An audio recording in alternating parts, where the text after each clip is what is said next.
ठीक है, स्टार्ट करते हैं हम फिर से, वापस से आते हैं हमारे मानव श्वसन तंत्र पे। मानव श्वसन तंत्र में हमने काफ़ी कुछ पढ़ लिया है अभी तक। ये वाला डायग्राम किया था जिसमें हमने बहुत सारी चीज़ें पढ़ी हैं, ट्रैकिया के बारे में, ग्रसनी के भागों के बारे में, उसके अलावा ग्रास नलिका और ट्रैकिया बगल बगल होते हैं, ट्रैकियल रिंग स्टडी होती है और थोड़ा बहुत रास्ता समझा है और लैरिंग्स के बारे में पढ़ा है, एपिग्लॉटिस के बारे में पढ़ा है। नेक्स्ट स्लाइड में हमने बेसिक समझा था कि हमारी वक्ष गुहा किससे बनी होती है, वक्षीय आयतन क्या होता है और फुफ्फुस के सिचुएशन क्या होती है, दो फुफ्फुस कैसे रखे हुए हैं और फुफ्फुसी आयतन क्या होता है। फिर मैंने आपको ये समझाया था कि जो फुफ्फुस आवरण है ये दो पार्ट्स का बना होता है, दो परत का बना होता है, जिसकी वजह से वक्षीय आयतन में होने वाले चेंजेस फुफ्फुस आयतन में भी नजर आते हैं। अब नेक्स्ट क्या कर रहा है बेटा हमको, नेक्स्ट हम पढ़ते हैं श्वसन पथ। मानव श्वसन तंत्र में ये जो एयर है उसका कंप्लीट रास्ता एंड तक क्या है, यानी श्वसन पथ। ठीक है, श्वसन पथ। ठीक है, श्वसन पथ को आपको कैसे करना है, अपनी कॉपी में सेंटर में लाइन से लिखते जाना है, सेंटर में, ताकि उसके बगल बगल आपके पास थोड़ी जगह हो और आप उसमें जो मैं बताऊं वो आप लिख सको। ठीक है, तो श्वसन पथ स्टार्ट करते हैं। काफी कुछ तुमको इसमें आप पता है ऑलरेडी, देखो क्या क्या पता है। सबसे पहले तुमने स्टार्ट किया था बेटा बाह्य नासा द्वार से, बाह्य नासा द्वार से। बाह्य नासा द्वार से हम कहां पहुंच गए थे, बाह्य नासा द्वार के बाद आएगा बेटा नासा मार्ग, नासा मार्ग, और नासा मार्ग के बाद आएगा नासा कक्ष, नासा मार्ग के बाद आएगा नासा कक्ष। बेटा नासा मार्ग के बाद नासा कक्ष आते ही एनसीईआरटी में ध्यान से पढ़ोगे ना तो आपको मिलेगा। एनसीईआरटी में नासा मार्ग और नासा कक्ष अलग अलग दिया है तो आप अलग अलग याद रखोगे, जिसमें सीक्वेंस आपको यही याद रखनी है, बाह्य नासा द्वार या बाह्य नासा छिद्र के बाद नासा मार्ग आएगा, नासा मार्ग के बाद नासा कक्ष आएगा, जिसके बाद ये खुल जाएगा बेटा आंतरिक नासा द्वार में। किसमें खुल जाएगा, आंतरिक नासा द्वार में। बाह्य नासा द्वार भी दो होते हैं, आंतरिक नासा द्वार भी दो होते हैं, जिसको ओवुला ओवुला जो है वो आपका जो स्ट्रक्चर बताया था पीछे लगा हुआ है, वो ओवुला खाने को निगलते समय ढक लेता है। ठीक है, आंतरिक नासा द्वार के बाद एयर कहां पहुंचेगी, एयर पहुंचेगी बेटा नेसोग्रसनी में। नेसोग्रसनी से कहां पहुंचेगी, एयर पहुंचेगी नेसोग्रसनी में, नेसोग्रसनी के बाद एयर जाएगी ओरोग्रसनी में, ओरोग्रसनी के बाद एयर जाएगी लैरिंजियोग्रसनी में। ये तीनों क्या हो गए बेटा, ग्रसनी हो गए। तो एयर अब कहां आएगी, ग्रसनी में आएगी। आपने पढ़ा है ना पाचन में, ग्रसनी खाने यानी भोजन और हवा का कॉमन समान रास्ता होती है। ग्रसनी एक ऐसा रास्ता है जहां पे खाना भी आता है और भोजन भी आता है। जैसे मैंने आपको बताया था नेसोग्रसनी में सिर्फ एयर आती है, ओरोग्रसनी में दोनों आते हैं, लैरिंजियोग्रसनी में दोनों आते हैं। और उसके बाद एयर कहां पहुंच जाएगी, ग्लॉटिस को, छिद्र को क्रॉस करते हुए, लैरिंक्स को क्रॉस करते हुए कहां पहुंच जाएगी, लैरिंक्स को क्रॉस करके, साउंड बॉक्स को क्रॉस करके श्वास नाल में, श्वास नाल, श्वास नाल मतलब ट्रैकिया में पहुंच जाएगी। और फिर श्वास नाल मध्य वक्षीय गुहा में यानी पांचवी वक्षीय कशेरुकी के स्तर पे विभाजित हो जाएगी दो प्राथमिक श्वसनिका में। तो बेटा श्वास नाल के बाद आता है श्वसनिका, जिसमें पहले आएगा प्राथमिक श्वसनी, जिसमें पहले आएगा प्राथमिक श्वसनी, फिर आएगा बेटा द्वितीयक श्वसनी। प्राथमिक श्वसनी दो होती है जो विभाजित होकर कई सारी द्वितीयक श्वसनी बनाती है, द्वितीयक श्वसनी विभाजित होकर कई सारी तृतीयक श्वसनी बनाती है। तो यहां से यहां तक तो आपकी श्वसनी हो गई, प्राथमिक, द्वितीयक और तृतीयक। अब इसके बाद क्या आएगा, श्वसनी के बाद आता है श्वसनिका। इसको थोड़ा छोटा कर देते हैं ताकि आप इसी लाइन में सारा कुछ लिख सकें। ठीक है,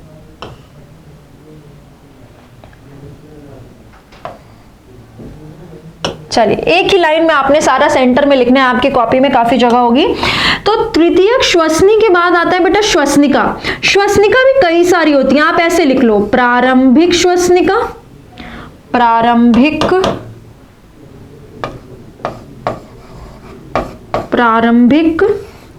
श्वसनिका,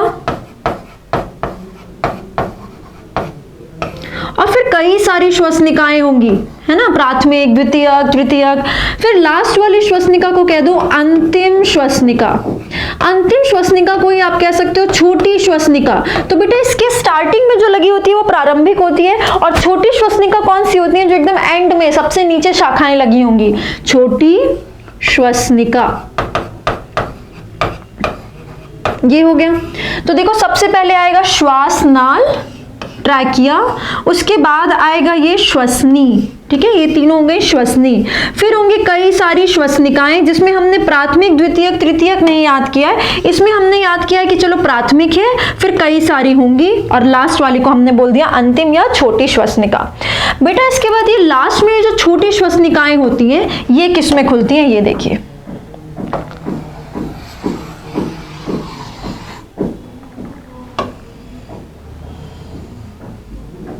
सिर्फ एक लाइन में एडजस्ट करने के लिए मैं इतना सब कुछ कर रही हूं, ताकि आपको एक लाइन में ये सारा कुछ दिखाई दे, ठीक है।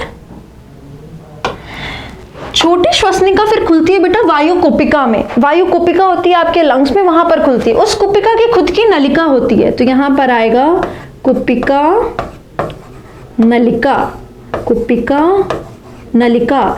और ये कुपिका नलिका फिर किस में खुल जाएगी? वायु कुपिका में, क्योंकि इसमें वायु भरती है और यहीं तक वायु जाती है, और ये फुफ्फुस में प्रेजेंट है, इसीलिए हम इसको वायु या फुफ्फुस कुपिका कह सकते हैं। या तो आप वायु कुपिका कह लो, या इसको बेटा फुफ्फुस कुपिका कह लो। ये फुफ्फुस कुपिका और कुपिका नलिका एक साथ हो जाएंगे, ठीक है। तो एयर का रास्ता क्या हो गया? बाह्य नासा द्वार, नासा मार्ग, नासा कक्ष, आंतरिक नासा द्वार, इतना पार्ट तो हो गया नाक में ही, ठीक है। फिर ग्रसनी, फिर लैरिंग्स से होते हुए श्वासनाल, फिर श्वसनी, फिर श्वसनिका, और फिर वायु कुपिका। वायु कुपिका की खुद की नलिका को कहते हैं कुपिका नलिका। ये हो गया आपके श्वसन पथ, ये तो रास्ता हो गया। अब देखो क्या क्या याद करना है इसमें बेटा। स्टार्टिंग से लेकर बाह्य नासा द्वार से लेकर पूरा अंतिम श्वसनिका तक, बाह्य नासा द्वार से लेकर पूरा अंतिम श्वसनिका तक हम कहते हैं चालन भाग। क्या कहते हैं? चालन भाग। क्योंकि बेटा इस भाग में एयर का, ऑक्सीजन और कार्बन डाइऑक्साइड का विनिमय नहीं होता। यहां पर सिर्फ और सिर्फ एयर यहां से लेकर यहां तक आने के लिए चल के आती है, सिर्फ रास्ता है, यहां पर एयर का सिर्फ चलन होता है, इसलिए इसको चालक भाग या चालन भाग कहते हैं। चालन भाग में देखो क्या क्या होता है। वायु का, एयर का वातावरण से यानी एटमॉस्फेयर से, वातावरण से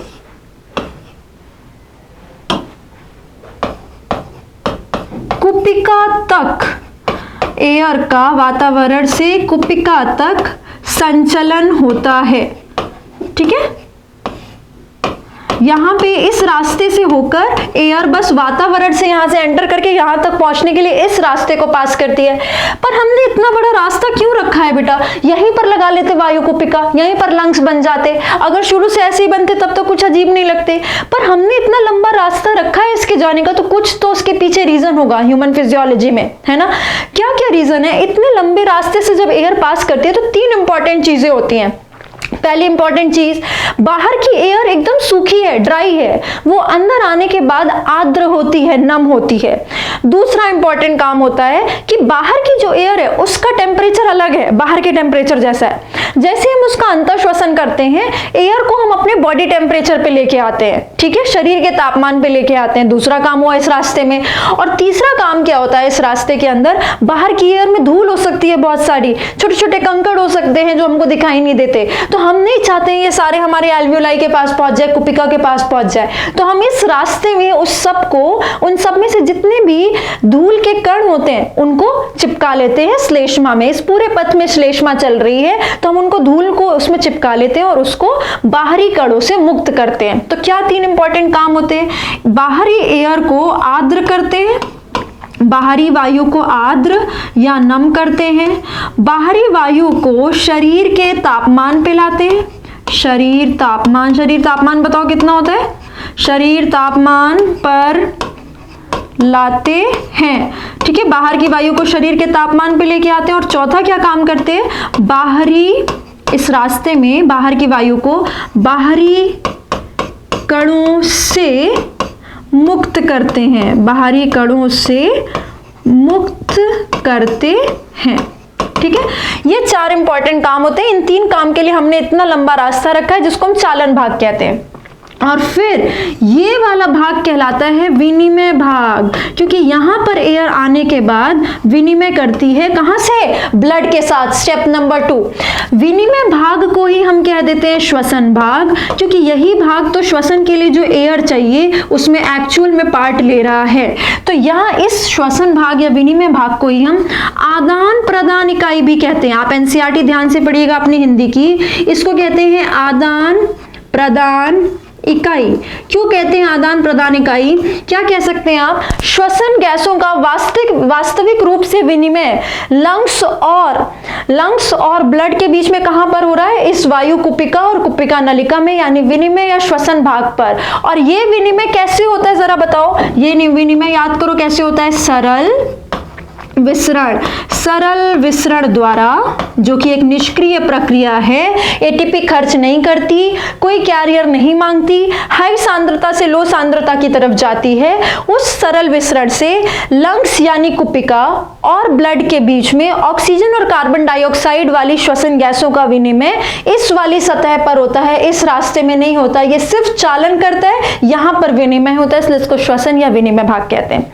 तो आपने ने ये पूरे रास्ते ने क्या किया, रास्ते को क्या किया, चालन और विनिमय भाग में डिवाइड कर दिया। दूसरा डिवीजन करेंगे, बहुत सारी चीजें सीखनी है इसमें। ठीक है, हर डायग्राम में, हर चार्ट में हम काफी कुछ एक साथ सीखेंगे ताकि आपके पास एक क्रिस्प पूरे चैप्टर का क्रंच बनता रहे। अब देखिए और याद करो मैंने तुम्हें क्या बताया था कि श्वास नाल से चलकर सिर्फ प्रारंभिक श्वसनिका तक, याद है मैंने लिखवाया था कि प्रारंभिक श्वसनिका तक ट्रैकियल रिंग्स, वो जो श्वास नाल के छल्ले हैं, सी शेप के हैं, अपूर्ण हैं और जिनसे पाइप हमेशा खुला रहेगा और वायु बाहर निकलने पे वो पिचकेगा नहीं, वो रिंग्स चढ़ाई थी जो कि किसकी बनी हुई थी, हाइलिन कार्टिलेज, हाइलिन उपास्थि की बनी हुई थी। वो कहां से शुरू हुई थी, ट्रैकिया से, इसीलिए तो उसको ट्रैकियल रिंग बोला था। तो ट्रैकिया से शुरू करके पूरी श्वसनिका पे मत चढ़ाना, सिर्फ प्रारंभिक श्वसनिका तक चढ़ाना। ठीक है, सिर्फ प्रारंभिक श्वसनिका तक। तो श्वास नाल से लेके प्रारंभिक श्वसनिका तक क्या होगा बेटा, ट्रैकियल छल्ले होंगे, ट्रैकियल रिंग होंगे, जिनके बारे में आपने सब कुछ पीछे पढ़ लिया है, पिछले वाली स्लाइड में आपने ट्रैकियल रिंग्स के बारे में। अब आइए अगली बात करते हैं कि आपने पक्षमाभ कहां से कहां तक चढ़ाया है। क्या पढ़ना है, पक्षमाभ कहां से कहां तक चढ़ाया है। याद करो ऊतक में हमने पक्षमाभ पढ़ा था कि पक्षमाभ उपस्थित होते हैं। ये पक्षमाभ कहां से लेकर कहां तक है वो करते हैं। देखो बेटा ये पूरा भाग तो नाक में है, नाक में छोटे छोटे रोम होते हैं, वहां पे हम पक्षमाभ नहीं लगाते, ग्रसनी में हम पक्षमाभ नहीं लगाते, वरना वो जो भी एयर जा रही है उसको बाहर फेंक देगी।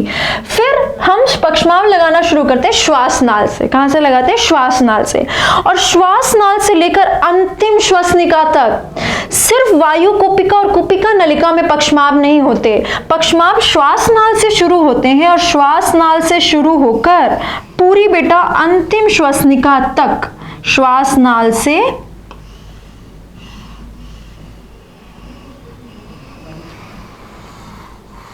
अंतिम श्वसनिका तक, यहां तक प्रेजेंट होते हैं बेटा पक्षमाभ। पक्षमाभ याद करो किसको कहते हैं, सीलिया को। सीलिया कैसी संरचना होती है, याद करो रोम जैसी संरचना होती है, अंगुलीनुमा संरचना नहीं होती है, रोम जैसी संरचना होती है। क्या करती है बेटा, ये संचलन में मदद करती है। किस चीज का संचलन, जो भी इसके कांटेक्ट में आएगा।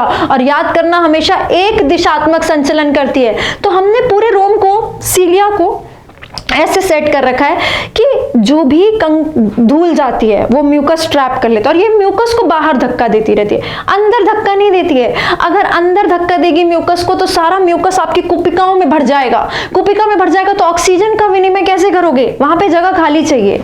और इसीलिए आपने कुपिका में लगाया भी नहीं है पक्षमाभ को। पक्षमाभ ऐसे ऐसे मूवमेंट करती रहती है बाहर की ओर, तो जितनी भी एयर जाएगी उसको बाहर फेंकती रहेगी, तो गड़बड़ हो जाएगा ना मामला।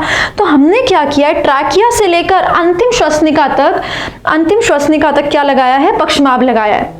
जिससे क्या होगा, आपने एयर ली, उसमें जितनी धूल थी श्लेष्मा ने ट्रैप कर ली और पक्षमाभ उस श्लेष्मा को, गंदी श्लेष्मा को बाहर फेंक रहे हैं और फ्रेश ताजी एकदम श्लेष्मा हर टाइम पे वहां पे स्रावित हो रही है। ठीक है, तो यहां से यहां तक पक्षमाभ होता है। ठीक, अब आप सोचो श्लेष्मा कहां से कहां तक होगी। बेटा श्लेष्मा तो पूरे रास्ते में होती है, यहां से लेकर श्लेष्मा शुरू होती है और पूरे अंतिम श्वसनिका तक, पूरे चालन भाग में जितनी भी उपकला होती है ना, वो श्लेष्मा उपकला होती है। पूरे चालन भाग में श्लेष्मा उपकला होती है। याद करो श्लेष्मा कहां से आती है, श्लेष्मा कहां से आती है बेटा। श्लेष्मा के लिए इस उपकला में हम क्या लगाते हैं, गॉबलेट सेल। गॉबलेट सेल यानी कलश कोशिका। कलश कोशिका, कलश कोशिका कैसी होती है वास्तविक में, ये सब टिश्यू में पढ़ा है हमने। स्तंभी कोशिका होती है और काम क्या करती है, स्त्राव का। क्या स्त्राव करती है, श्लेष्मा। इसीलिए हम इसको क्या कहते हैं, ग्रंथि। किसी भी चीज का स्त्राव करने वाली कोशिका या ऊतक को या अंग को हम क्या कहते हैं, ग्रंथि। तो कलश कोशिका भी श्लेष्मा का स्राव कर रही है, इसीलिए हम इसको भी ग्रंथि कहेंगे। ये वास्तविक रूप से स्तंभी कोशिका होती है जो रूपांतरित होकर म्यूकस का स्राव करने लगती है श्लेष्मा का, और इसीलिए हम गॉबलेट कोशिका को क्या कहते हैं, एक कोशिकीय ग्रंथि। इसको किसी के साथ की जरूरत नहीं है, ये अकेली ही कोशिका क्या कर लेती है, ये अकेले ही श्लेष्मा का स्राव कर लेती है, यानी अकेले ही ग्रंथि का कार्य कर लेती है। इसीलिए क्या है बेटा, एक कोशिकीय ग्रंथि है। इसलिए हम श्लेष्मा कोशिका को, कलश कोशिका को क्या कहते हैं, एक कोशिकीय ग्रंथि। किस चीज का स्राव करती है, श्लेष्मा का। इसका नाम क्या क्या है, कलश कोशिका या श्लेष्मा कोशिका, जो कि श्लेष्मा का स्राव करती है। श्लेष्मा एक चिपचिपा पदार्थ होता है जो कि पूरे नासाद्वार से लेकर यहाँ अंतिम श्वसनिका तक होता है और यहाँ पर एयर में से डस्ट को खींचता रहता है अपनी ओर। डस्ट जिसमें चिपक जाती है और पक्षमाभ यहाँ पे उसको बाहर फेंकते रहते हैं, म्यूकस को। नई म्यूकस या श्लेष्मा कोशिका निकालती रहती है। याद करो ऊतक में हमने पढ़ा था, ऊतक में मैंने तुमको बताया था ग्रसनी में कौन सी उपकला होती है। चलो अच्छा सा कोई कलर लेते हैं फिर लिखते हैं। ग्रसनी में मैंने तुमको कलर ग्रसनी में मैंने तुमको ऊतक बताई हुई है। फिर बेटा श्वास नाल में भी ऊतक बता सकते हो तुम। उसके बाद तुम श्वसनी में भी ऊतक बता सकते हो, तुम श्वसनियों में भी ऊतक बता सकते हो। उसके बाद तुम प्रारंभिक श्वसनिका में भी ऊतक बता सकते हो, अंतिम श्वसनिका में ऊतक बता सकते हो, और तुम वायु कुपिका और कुपिका में भी, कुपिका नलिका में भी ऊतक बता सकते हो। ये एक चार्ट में मैं तुमको सारे चैप्टर्स लिंक करा रही हूँ। चालन भाग और विनिमय भाग हम इस चैप्टर में पढ़ते हैं। पक्षमाभ हमने ऊतक में, उपकला में, रूपांतरण में पढ़ा हुआ है। ट्रैकियल रिंग्स आपने यहाँ सीखी और इसकी एग्जाम्पल आपने उपास्थि में, ऊतक में पढ़ी हुई है। उसके बाद कलश कोशिका के बारे में, श्लेष्मा के बारे में मैंने आपको फर्स्ट चैप्टर में ऊतक में सिखाया है। पक्षमाभ कैसे होते हैं, क्या होते हैं, रोम जैसी संरचना होती है। ये प्लाज्मा मेम्ब्रेन के से, प्लाज्मा झिल्ली से नहीं बनती, अलग संरचना होती है जो बेसल बॉडी से निकलती है, क्या करती है, ये सब हमने ऊतक में पढ़ा हुआ है। और ऊतक में ही मैंने तुमको ये सारी ऊतक भी बताई हुई है। यहां से याद करना तो बहुत इजी है, श्वास नाल से याद करो। अभी श्वास नाल में पढ़ाया था ट्रैकिया में, पीछे की स्लाइड में, ये देखो याद करिए फटाफट से। यहां पे हमने पढ़ा था ट्रैकिया में कौन सी उपकला होती है, ट्रैकिया के अंदर कौन सी उपकला होती है, पक्षमाभी कूटस्थित उपकला।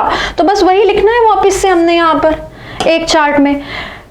ट्रैकिया के अंदर कौन सी उपकला होगी, पक्षमाभ तो हो गए, यहाँ पर लिखा हुआ है। इसीलिए ट्रैकिया में क्या होती है बेटा, पक्षमाभी कूटस्थित। कूटस्थित क्या होता है, सरल। कूटस्थित उपकला होती है। अब थोड़ा और नीचे आओ, श्वसनी में और प्रारंभिक श्वसनी में। श्वसनी और प्रारंभिक श्वसनी में हम क्या करते हैं, इन दोनों के अंदर कूटस्थित के बाद आ जाते हैं स्तंभी पे। कूटस्थित भी सरल है, स्तंभी भी सरल है, तो यहाँ पे सरल लगाते हैं। और पक्षमाभ तो लगा ही है, तो आप क्या बोलोगे, पक्षमाभी, पक्षमाभी स्तंभी उपकला। जब कुछ भी नहीं लिखा है तो सरल ही तो है। स्तंभी उपकला क्या है, सरल है, क्योंकि हमने स्त्रित लिखा ही नहीं है, तो ऑफ कोर्स सरल है, एक परत। कूटस्थित भी सरल है, एक परत, और पक्षमाभ लगाए, पक्षमाभ लगाए। और नीचे आओ और छोटी कोशिका कर दो, और अंतिम श्वसनिकाओं में यानी छोटी श्वसनिकाओं में लगा दो सरल, और पक्षमाभ तो लगाना ही है। तो पक्षमाभी घनाकार उपकला, पक्षमाभी घनाकार उपकला। ठीक है, क्योंकि यहाँ पर देखो यहाँ से लेकर यहाँ तक पक्षमाप लगा है, तो इसमें भी पक्षमाप लगा दिया, इसमें भी लगा दिया, इसमें भी लगा दिया, बस पक्षमाप खत्म। अब सीलिया नहीं लगाएंगे, यहीं पर सीलिया लगा होता है, यहाँ पे कूटस्थित और आयस्तंभी और छोटी कर दिए घनाकार। अब और पतली कोशिका कर दो तो घनाकार के बाद क्या आ जाएगी, शल्की। तो यहाँ पर लगी होती है शल्की उपकला, ताकि खूब पतली परत हो और अब विनिमय आसानी से हो जाए। जितनी पतली परत उतनी आसानी से विनिमय हो जाएगा श्वसन गैसों का। तो यहाँ पर पक्षमाप लगा ही नहीं, तो यहाँ पक्षमाप भी मत लिखो, यहाँ पर क्या लिखो, सरल शल्की उपकला, सरल शल्की उपकला। ठीक है, तो यहाँ पे कौन सी उपकला होगी, वायु कुपिका में और कुपिका नलिका में भी, कुपिका नलिका से भी विनिमय होता है। तो यहाँ पर आप क्या लगाओगे, सरल शल्की उपकला। पक्षमाप भी यहाँ नहीं लिखेंगे, तो सिर्फ सरल लिख लिया। यहाँ पे कुछ नहीं लिखा, मतलब सरल की ही बात कर रहे हैं। यहाँ पर शल्की होगी सबसे पतली उपकला। यहाँ पे पक्षमाप लगाने की जरूरत नहीं है, यहाँ तक ही पक्षमाप लगाएंगे आप। यहाँ पे म्यूकस नहीं भरा होता, इस वाले भाग में म्यूकस नहीं होता, इसलिए इस वाले भाग में पक्षमाप लगाने की जरूरत नहीं होती, और शल्की की वजह से खूब पतली परत हो जाती है। इसीलिए आप ध्यान से देखोगे तो कुपिका के बारे में कुछ कुछ चीजें लिखी हुई है एनसीईआरटी में, ध्यान से देखोगे आप। चलो अगली स्लाइड में बता देती हूँ आपको, ये देखो ऐसे प्रेजेंट होता है बेटा।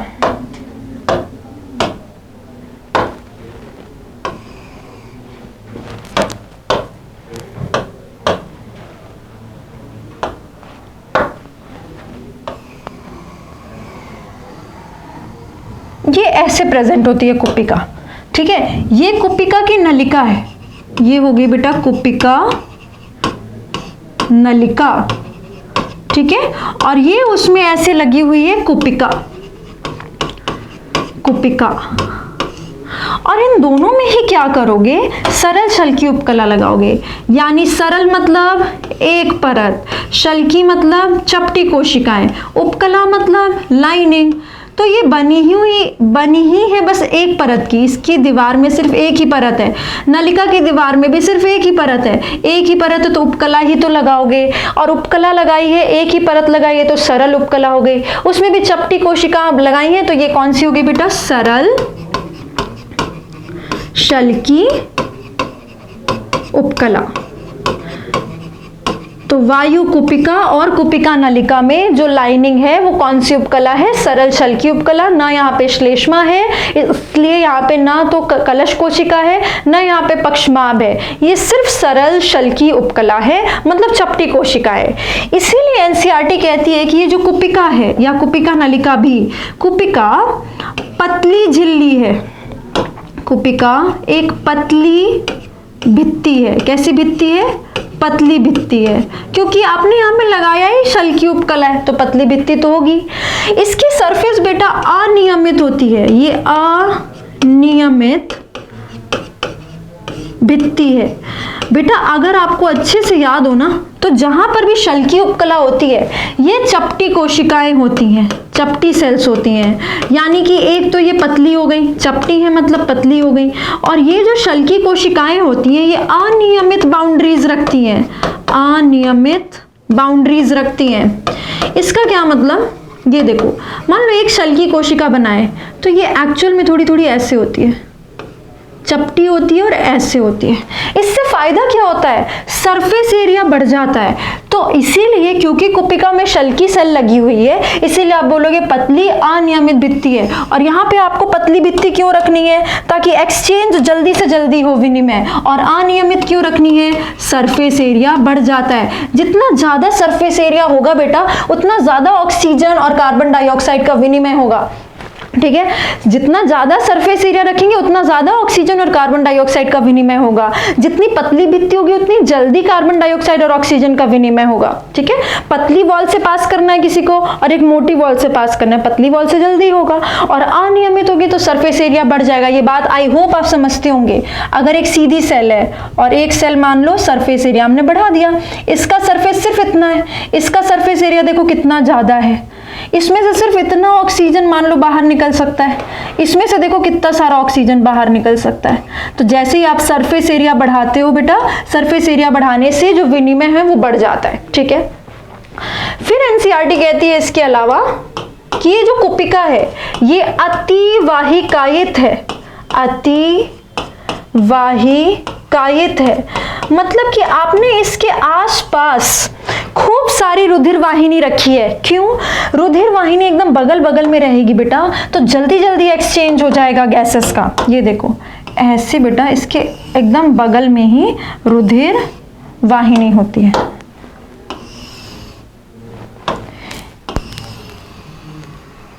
इसके बगल में एकदम रुधिर वाहिनी रखने से फायदा क्या होता है, ये ऑक्सीजन फटाक से क्रॉस करके इसके अंदर आ जाती है, इसीलिए हम इसको अतिवाहिकायित रखते हैं।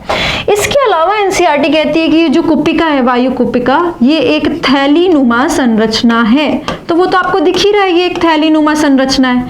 तो एनसीईआरटी ने इतने वर्ड्स इसके लिए लिखे थे, इसलिए मैंने भी आपके लिए यहाँ पर नोट्स में लिख दिए हैं, ताकि एनसीईआरटी की सारी चीजें आपके पास नोट्स के फॉर्म में रहे। अब देखो इसके अंदर क्या होता है बेटा, ब्लड होता है। इसके अंदर क्या भरा है, ब्लड भरा है। अब याद करो कि जो रुधिर वाहिनी होती है उसकी भी सबसे अंदर की लाइनिंग क्या होती है, सरल शल्की उपकला। ये क्या होती है बेटा, सरल शल्की उपकला। ठीक है, सबसे अंदर की जो दीवार होती है वो हम सरल शल्की उपकला बनाते हैं। और तो और बेटा, धमनी और शिरा में तो सरल शल्की उपकला बनाते हैं, पर फर्स्ट चैप्टर का लेक्चर तुमने ऊतक का अच्छे से लगाया हो तो तुम्हें याद होगा कि ये जो रुधिर वाहिनी है ये कौन सी है, ये केशिका है। क्या है बेटा, केशिका। और केशिका में याद करो सिर्फ और सिर्फ सरल शल्की उपकला होती है। ये क्या होगी बेटा, सरल शल्की उपकला। अगर तुम्हें याद हो तो रुधिर वाहिनियां 3 होती हैं, धमनी, शिरा और केशिका। धमनी और शिरा की दीवार बहुत मोटी होती है, सबसे अंदर लगी होती है सरल शल्की उपकला, लेकिन केशिका की दीवार बहुत पतली होती है, सिर्फ एक ही लेयर है, इसमें एक ही परत होती है। तो ये सिर्फ और सिर्फ सरल शल्की उपकला रखती है। तो आप क्या बोल सकते हो, सरल शल्की उपकला तो तीनों में होती है, लेकिन सिर्फ सरल शल्की उपकला किसमें होती है, केशिका में, ब्लड की कैपिलरी में। तो एल्वियोलाई के कुपिका के जस्ट बगल बगल में जो वाहिकाएं चल रही हैं वो कौन सी हैं, केशिका है। तो केशिका के पास सिर्फ सरल शल्की उपकला होती है। तो और इस सरल शल्की उपकला को हम क्या कहते हैं, जिसको ब्लड टच करता है, एंडोथीलियम। क्या कहते हैं, एंडोथीलियम। तो सिर्फ एंडोथीलियम बना दिया हमने यहाँ पे। और याद करो कि जो भी कोशिकाएं होती हैं उनकी फ्री सतह किधर होती है, जिधर गुहा होती है। तो इसकी फ्री सतह इधर होगी, इस कोशिका की फ्री सतह यहाँ बीच में होगी। तो आधार झिल्ली किधर होगी, इधर साइड पर। इन कोशिका की आधार झिल्ली बेटा इधर होती है, और ऐसे ही इस परत की आधार झिल्ली इधर होती है। ठीक है, इस परत की आधार झिल्ली इधर होती है, यानी बीच में ये पूरा क्या भरा हुआ है, आधार झिल्ली भरी हुई है। तो ये क्या हो गई बेटा, आपकी बेसमेंट मेम्ब्रेन यानी आधार झिल्ली। याद है ना, जितनी भी उपकला होती हैं उनके नीचे, कोशिकाओं के नीचे एक आधार झिल्ली चल रही होती है, जो कि कैसी होती है, कोशिकीय। ये कोशिकाओं की नहीं बनी होती है, अकोशिकीय होती है। ये याद होगा आपको, मैंने आपको ऊतक में पढ़ाया था कि प्रीवियस ईयर क्वेश्चन है। ठीक है, तो अब देखो ऑक्सीजन को पास करने के लिए, ऑक्सीजन को यहां से यहां आने के लिए, अगर बेटा ऑक्सीजन को यहां से क्रॉस करके यहां तक आना है तो इसी दीवार से तो पास करना है। इस दीवार में सबसे पहला उसको क्या पास करना पड़ेगा, ये वाली सरल शल्की उपकला, जो कि किसकी है, वायु कुपिका की। फिर उसको क्या पास करना पड़ेगा, आधार झिल्ली को। फिर उसको किसको पास करना पड़ेगा, ब्लड वेसल की यानी केशिका की एंडोथीलियम को। 3 लेयर पास करनी पड़ेगी, और इसी को मिला के हम क्या कहते हैं, विसरण झिल्ली। इसको हम क्या कहते हैं, विसरण झिल्ली। चलिए मैं आपको बताती हूँ, पहले तो अपन ये इरेज कर देते हैं, मैंने आपको सरफेस एरिया समझाने के लिए बताया था।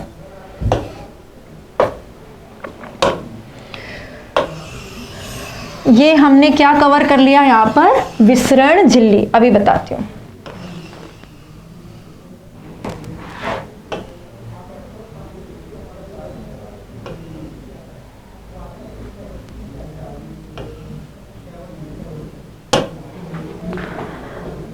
देखो बेटा,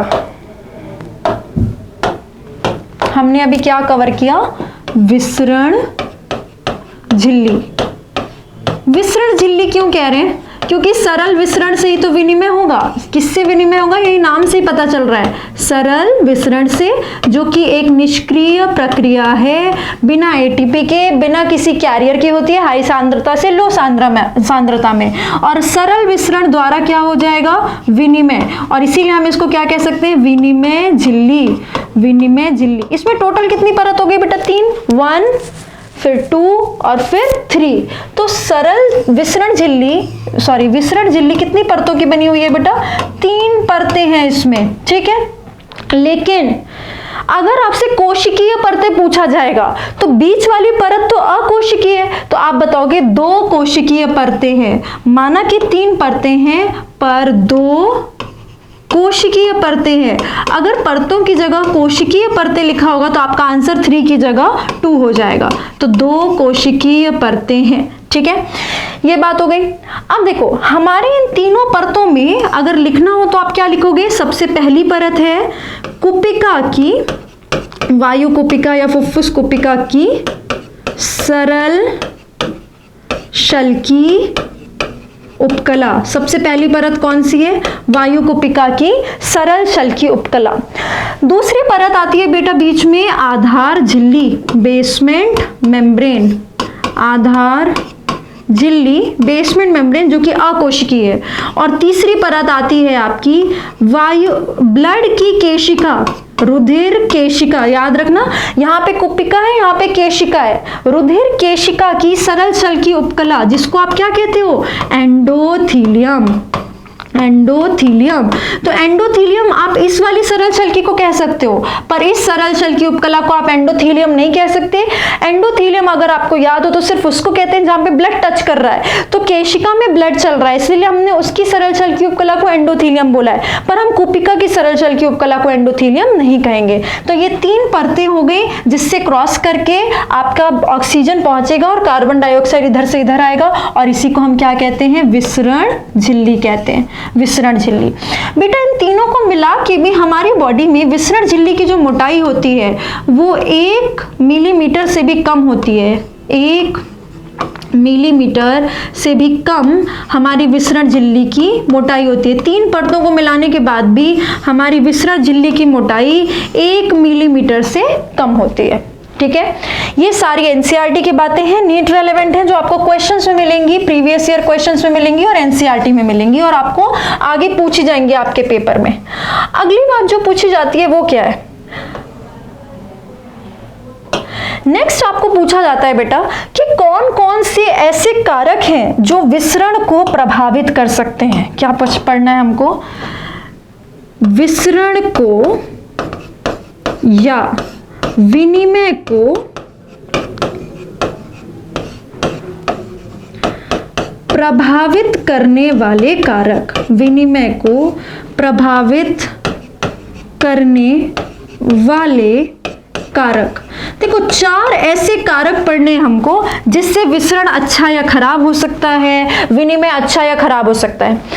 कॉमन सेंस से करेंगे, आधी चीजें आपको लर्न नहीं करनी है, सिर्फ समझनी और खुद से अप्लाई करनी है। पहला देखो, विसरण झिल्ली की जितनी ज्यादा मोटाई होगी उतनी देर लगेगी, जितनी पतली मोटाई होगी, जितनी पतली थिकनेस होगी उसकी, उतनी जल्दी विसरण हो जाएगा। तो पहला कारक जो प्रभावित कर सकता है वो क्या है, विसरण झिल्ली की मोटाई। विसरण झिल्ली की मोटाई थिकनेस पे डिपेंड करेगा कि विसरण अच्छा हो रहा है या खराब हो रहा है। जितनी पतली थिकनेस उतना अच्छा विसरण, जल्दी विसरण, जितनी मोटी होगी विसरण झिल्ली उतनी देर से विसरण होगा, ठीक है। दूसरा कारक बताओ, देखो बेटा O2 इधर से इधर तभी आएगा ना जब O2 की सांद्रता बैठेगी हाई से लो, विसरण तभी तो होगा, क्योंकि विसरण तो हाई सांद्रता से लो सांद्रता में होता है। CO2 इधर से इधर तो तभी जाएगा ना जब CO2 इधर ज्यादा होगा और इधर कम होगा। जितने अच्छे से सांद्रता बैठी हुई होगी ज्यादा से कम की तरफ, उतने आराम से विसरण हो जाएगा। तो विसरण होने के लिए हाई सांद्रता से लो सांद्रता होना जरूरी है। और गैसों के केस में आप इसी सांद्रता को क्या कहते हो, देखो मैंने आपको एक स्लाइड में पढ़ाया था, यहाँ पर देखिए यहाँ पे मैंने आपको बताया था चीजें अपनी हाई सांद्रता से लो सांद्रता में जाती हैं। अगर यही बात आप गैस के लिए करेंगे ना, तो गैस के केस में सांद्रता को हम कहते हैं आंशिक दाब। गैस के लिए सांद्रता को हम कहते हैं आंशिक दाब। ये आंशिक दाब क्या होता है बेटा? कुछ फर्क नहीं पड़ता है ऑक्सीजन को कि कार्बन डाइऑक्साइड ज्यादा है या कम है, वो खुद ये देखता है कि मैं किधर ज्यादा हूं और मैं किधर कम हूं, तो ज्यादा से कम की तरफ चला जाता है। कार्बन डाइऑक्साइड को कोई फर्क नहीं पड़ता कि ऑक्सीजन का दाब ज्यादा है या कम है, वो अपनी ज्यादा से अपनी कम सांद्रता की तरफ चला जाता है। तो आंशिक दाब किसी एक गैस का खुद का दाब होता है, जिसमें वो सिर्फ अपना दाब देखता है किधर ज्यादा है और किधर कम है। तो ये आंशिक दाब, आंशिक दाब को हम कहते हैं पार्शियल प्रेशर। इसको हम क्या कहते हैं? Partial pressure. तो पार्शियल प्रेशर ज्यादा और कम होना चाहिए, तभी तो गैसों का विनिमय होगा। तो विसरण झिल्ली में ये देखो, जितना अच्छा आंशिक दाब का डिफरेंस बना हुआ होगा उतने आराम से हो जाएगा। तो आंशिक दाब श्वसन गैसों का आंशिक दाब, या आंशिक दाब किसका? श्वसन गैसों का। श्वसन गैसें बता दो कौन कौन सी है? O2 और CO2। तो श्वसन गैसों के आंशिक दाब से विसरण को प्रभावित किया जाता है। ठीक है, तीसरा बताओ, और बताओ क्या हो सकता है? थर्ड कारक, लास्ट कारक जो आपको पढ़ना है जिसकी वजह से विसरण हो सकता है। देखो यहाँ पे ब्लड है, ब्लड एक तरह का तरल है, इसमें गैसों को घोल दो, घुलनशीलता जितनी ज्यादा होगी, मान लो ऑक्सीजन इधर आके घुल जाता है, तो जितना अच्छा घुलता होगा उतनी आसानी से इधर आ जाएगा। मान लो कार्बन डाइऑक्साइड यहाँ पे बहुत तेजी से घुला हुआ है, तो वो इधर से इधर जाना ही नहीं चाहेगा।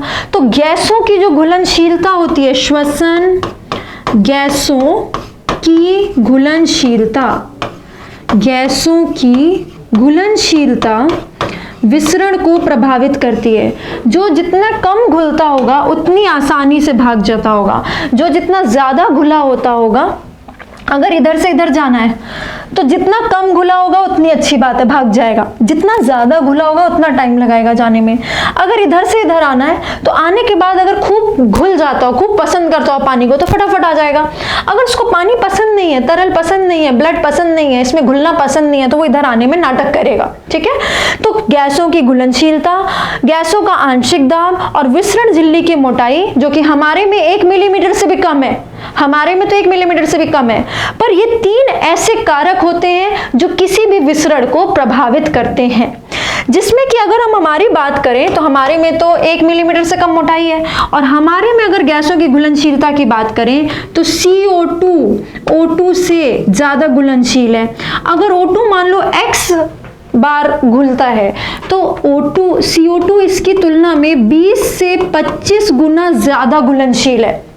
हमारी बॉडी में ब्लड के अंदर O2 की तुलना में CO2 20 से 25 गुना ज्यादा घुलनशील है। तो हमारे दोनों श्वसन गैसों में CO2 O2 से ज्यादा घुलनशील है, CO2 O2 के 20 से 25 गुना ज्यादा घुलनशील है। ठीक है, तो ये होती है आपकी विसरण झिल्ली का स्ट्रक्चर है एक। तो अब मैं इसको थोड़ा सा साइज में इंक्रीज कर देती हूँ, क्योंकि आप कुछ और नहीं लिखना है स्लाइड पे, एक ही स्लाइड पे आपको सारा कंटेंट मिल जाए, इसलिए ऐसा कर दिया है।